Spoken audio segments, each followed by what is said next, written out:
ಅಖಿಲಾಂಡ ಕೋಟಿ ಬ್ರಹ್ಮಾಂಡ ನಾಯಕನಾದ ಮಹಾವಿಷ್ಣು ತನ್ನ ಭಕ್ತ ಕೋಟಿಯನ್ನ ಪೊರೆಲೆಂದೇ ದಶಾವತಾರವನ್ನೆತ್ತಿ ಭೂಲೋಕವನ್ನ ಪಾವನಗೊಳಿಸಿದ್ದಾನೆ.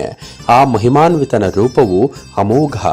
ಅಂತಹ ಭಗವಂತ ಈ ಕ್ಷೇತ್ರದಲ್ಲಿ ಅಪರೂಪವಾದ ವಿಶೇಷ ರೂಪಗಳಿಂದ ನೆಲೆ ನಿಂತಿದ್ದಾನೆ. ಹೌದು, ಮಹಾವಿಷ್ಣುವಿನ ಹೆಸರೇ ಒಂದು ಅನುಭೂತಿ. ಅಂತಹ ಮಹಾವಿಷ್ಣು ಈ ಕ್ಷೇತ್ರದಲ್ಲಿ ಮೋಹಿನಿ ಅವತಾರ ತಳೆದು ಗರುಡ ವಾಹನಧಾರಿಯಾಗಿ, ಕಮಲದಳದ ಮೇಲೆ ಪದ್ಮಾಸನನಾಗಿ, ಶಂಖಚಕ್ರ ಗದಾಧಾರಿಯಾಗಿ ತನ್ನ ವಕ್ಷಸ್ಥಳದಲ್ಲಿ ಮಹಾಲಕ್ಷ್ಮಿಯನ್ನಿರಿಸಿಕೊಂಡು ವಿಶಾಲವಾದ 4 ಅಡಿ ಪೀಠದಲ್ಲಿ ಸುಮಾರು 11 ಅಡಿ ಕೃಷ್ಣಶಿಲೆಯಲ್ಲಿ ಕೆತ್ತಲ್ಪಟ್ಟ ಶ್ರೀ ವರದರಾಜ ಸ್ವಾಮಿಯಾಗಿ ನೆಲೆ ನಿಂತಿದ್ದಾನೆ.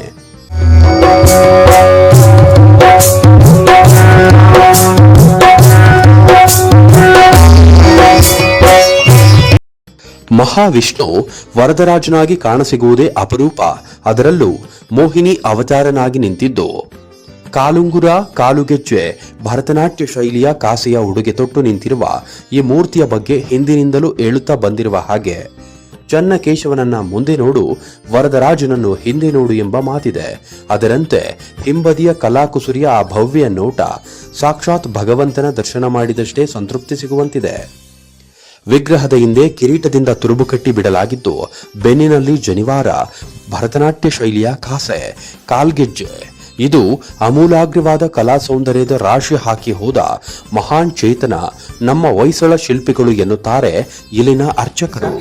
ವಿಷ್ಣು ಹಲವು ಹೊಯ್ಸಳದು, ಆ ಹೊಯ್ಸಳ ಅಲ್ಲ ಅಂತ ಹೇಳಕ್ ಸಾಧ್ಯವೇ ಇಲ್ಲ. ಗರುಡ ವಾಹನ, ಪದ್ಮಾಸನ, ಕಮಲದ ಮೇಲೆ ನಿಂತಿದ್ದಾರೆ. ಮೇಲೆ ಎಡಕ್ಕೆ ಶಂಖ, ಬಲಕ್ಕೆ ಚಕ್ರ, ಎಡಕ್ಕೆ ಗದಾ, ಬಲಕ್ಕೆ ಪದ್ಮ, ತಾವರೆ ಮೊಗ್ಗು ದಂಟು ಕಾಣುತ್ತೆ. ವಕ್ಷಸ್ಥಳದ ಲಕ್ಷ್ಮೀ ವರದರಾಜ ಮೋಹಿನಿ ಅವತಾರದ ಕುರುಗಳನ್ನಿಟ್ಟಿದ್ದಾರೆ. ಕಾಲುಂಗ್ರ, ಕಾಲ್ ಚೈನು, ಗೆಜ್ಜೆ, ಭರತನಾಟ್ಯ ಶೈಲಿ ಕಾಸೆಯನ್ನು ಶಿಲೆಯಲ್ಲಿ ಅಳವಡಿಸಿದ್ದಾರೆ. ಚೈನು ಗೆಜ್ಜೆ ಕೂಡ ಹಿಂದೆ ಇದೆ. ಆಮೂಲಾಗ್ರವಾದ ಕಲಾ ಸೌಂದರ್ಯದ ರಾಶಿ ಹಾಕಿ ಹೋದ ಮಹಾನ್ ಚೇತನ ನಮ್ಮ ಹೊಯ್ಸಳ ಶಿಲ್ಪಿಗಳು. ಸುಮಾರು 900 ವರ್ಷಗಳ ಹಿಂದಿನ ಹೊಯ್ಸಳ ವಾಸ್ತುಶಿಲ್ಪದ ಈ ವಿಗ್ರಹ ಸಾಕ್ಷಾತ್ ಮಹಾವಿಷ್ಣುವಿನ ರೂಪವನ್ನು ತಳೆದು ನಿಂತಿದ್ದು, ಈ ಅಪರೂಪದ ಮಹಾವಿಷ್ಣು ವರದರಾಜನಾಗಿ ನಿಂತಿರುವುದು ಹಾಸನ ಜಿಲ್ಲೆಯ ಸಾಲಗಾಮಿಯಿಂದ ಸುಮಾರು 4 ಕಿಲೋಮೀಟರ್ ದೂರದಲ್ಲಿರುವ ಕೊಂಡಜ್ಜಿ ಎಂಬ ಗ್ರಾಮದಲ್ಲಿ. ಈ ಗ್ರಾಮವಿರುವುದು ಮಲೆನಾಡಿನ ಅಂಚಿನಲ್ಲಿರುವ ಸೀಗೆಗುಡ್ಡದ ಪದತಲದಲ್ಲಿ. ಸುಂದರ ಪ್ರಕೃತಿಯ ನಡುವೆ ನೆಲೆಗೊಂಡಿರುವ ಈ ಗ್ರಾಮಕ್ಕೆ ಕೊಂಡಜ್ಜಿ ಎಂಬ ಹೆಸರು ಬಂದಿರುವುದೇ ಭಗವಾನ್ ಶ್ರೀ ವಿಷ್ಣು ಇಲ್ಲಿ ನೆಲೆ ನಿಂತಿದ್ದರಿಂದ ಅಂತ ಹೇಳಲಾಗಿದ್ದು, ಹಿಂದೊಮ್ಮೆ ಬೇಲೂರಿನ ಚನ್ನಕೇಶವ ದೇಗುಲಕ್ಕೆ ಈ ವಿಗ್ರಹವನ್ನ ಒಯ್ಯಲಾಗ್ತಿದ್ದು, ಈ ವಿಗ್ರಹವನ್ನ ತೆಗೆದುಕೊಂಡು ಹೋಗುವ ಮುಂಚೆಯೇ ಬೇಲೂರು ದೇವಾಲಯದ ಗರ್ಭಗುಡಿ ನಿರ್ಮಾಣ ಕಾರ್ಯ ಮುಗಿದು ಹೋಗಿದ್ದರಿಂದ ಈ ವಿಗ್ರಹವನ್ನ ಈ ಸ್ಥಳದಲ್ಲಿ ನೆಲೆಸಿದ್ದ ಒಬ್ಬರು ಅಜ್ಜಿ ಇದನ್ನ ಕೊಂಡು ಇಲ್ಲಿಯೇ ಪ್ರತಿಷ್ಠಾಪನೆ ಮಾಡಿದ್ದರಿಂದ ಕೊಂಡಜ್ಜಿ ಎಂಬ ಹೆಸರು ಬಂತು ಎಂದು ಹೇಳಲಾದರೂ ಅದಕ್ಕೆ ಇದುವರೆಗೂ ಯಾವ ಪುರಾವೆಗಳು ಕಂಡು ಬಂದಿಲ್ಲ. 1-2 ಜನ ಈ ಪರಮಾತ್ಮನ ಆಳ್ತೆ ತಗೊಂಡು ಹೋದ್ರಂತೆ ಬೇಲೂರಿಗೆ. ಇವ್ರು ಹೋಗೋ ಅಷ್ಟೊತ್ತಿಗೆ ಗರ್ಭಗುಡಿ ರೆಡಿ ಇತ್ತು. ಆ ಗರ್ಭಗುಡಿಗೆ ಇವ್ರ ಅಳತೆಗೂ ಸರಿ ಹೋಗಲಿಲ್ಲ. ಬೇಲೂರು ಬೇಡ ಅಂದಮೇಲೆ ಮುಂದೆಲ್ಲಿಗೆ ಅಂತ ಬಹುದಿನಗಳವರೆಗೆ ಚಿಂತನೆ ಮಾಡಿದರು. ಕೊನೆಯದಾಗಿ ಬೇಸತ್ತು ಅಜ್ಜಿ ನೀವೇ ಏನಾರ ವ್ಯವಸ್ಥೆ ಮಾಡಿ ಅಂತ ಹೇಳಿದ್ರು.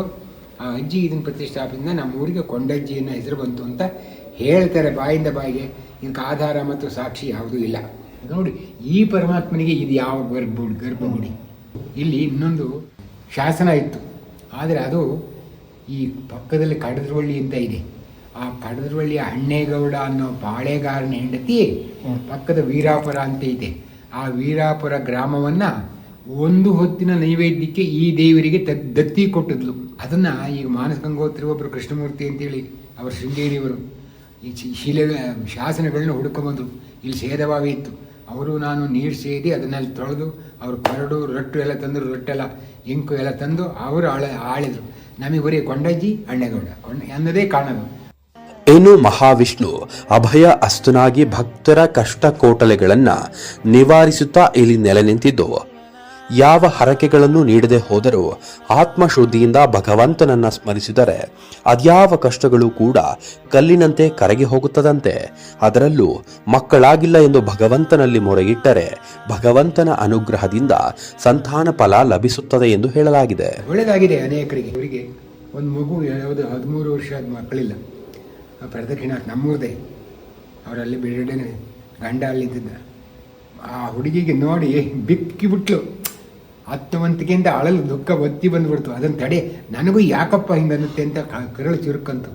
ಅವನಲ್ಲಿ ನಿಂತ್ಕೊಂಡು ಗಂಡ ಬರೇ ಈತ ನಮ್ಮೂರನಂತೆ ಏನು ಮಾಡಿದ್ದಾನೆ ಅಂದ್ಲ. ನೋಡಿ 1 ವರ್ಷಕ್ಕೊಂದು ಹೆಣ್ಮಗು ಆಯಿತು. 13 ವರ್ಷದ ನಂತರ. ಅದೇನೇ ಇರಲಿ, 900 ವರ್ಷಗಳ ಹಿಂದೆ ಹೊಯ್ಸಳರ ವಾಸ್ತುಶಿಲ್ಪ ಶೈಲಿಯಲ್ಲಿ ಅಪರೂಪದ ಕೆತ್ತನೆಗಳಿಂದ ವರದರಾಜನಾಗಿ ನೆಲೆ ನಿಂತಿರುವ ಭಗವಾನ್ ಶ್ರೀ ವಿಷ್ಣುವಿನ ಈ ಮೂರ್ತಿಯನ್ನ ತಾವುಗಳು ಎಂದಾದರೊಮ್ಮೆ ಕಣ್ತುಂಬಿಕೊಳ್ಳಲೇಬೇಕು. ಏಕೆಂದರೆ ನಮ್ಮ ಪರಂಪರೆ ನಮ್ಮ ಹೆಮ್ಮೆ. ವಿಶಾಲ ಕರ್ನಾಟಕ, ಇದು ಸ್ವಾಭಿಮಾನಿ ಕನ್ನಡಿಗರ ಪ್ರತೀಕ.